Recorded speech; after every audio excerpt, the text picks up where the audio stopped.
તમે કુશળ શબ્દ તો સાંભળ્યો હશે ભાઈ. કુશળ કોને કહેવાય? હોશિયાર, પ્રવીણ એવા શબ્દો તમે સાંભળો છો. આ કુશળ શબ્દ કેવી રીતે આવ્યો? દર્ભ નામનું એક ઘાસ છે. ડાબ કહો છો તમે લોકો, શું કહો છો? ડાબ કહો છો, ડાબડો કહો છો? હા. એ ડાબનું ઘાસ છે ને, એના બે છેડા હોય. એક છેડાને કુશ કહેવાય, એકને લવ કહેવાય. ડાબના બે છેડામાં એક છેડાને કુશ કહેવાય ને બીજા છેડાને લવ કહેવાય. એટલે રામજીના બે પુત્રો છે, એનું નામ શું છે? લવ અને કુશ. પણ લવકુશ નામ નથી. આપણે બોલીએ છીએ લવકુશ. કુશો લવી, પહેલો કુશનું નામ છે, પછી લવનું નામ છે.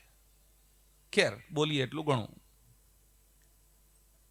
પણ એ કુશ નામનું જે ઘાસ, એટલે ડાબ નામનું જે ઘાસ છે, લેવા માટે કોઈ જાય તો એને લેવા જાય ને કાપવા એટલે વાઢવા જાય તો હાથ ચીરાઈ જાય. બહુ તીક્ષ્ણ હોય છે એની ધાર. તો જે માણસ ઘાસ લેવા જાય અને લોહી કાઢ્યા વગર લઈને આવે એને કહેવાય કુશલ. એટલે કુશ લેવા જાય અને હાથ કાપ્યા વગર એ લઈને આવે તો એનું નામ કુશળ. એના ઉપરથી શબ્દ રૂઢ થયો કે કોઈ પણ કામ હોશિયારીપૂર્વક કરે અને સમય પહેલા સાવધાન થાય, એનું નામ કુશળ.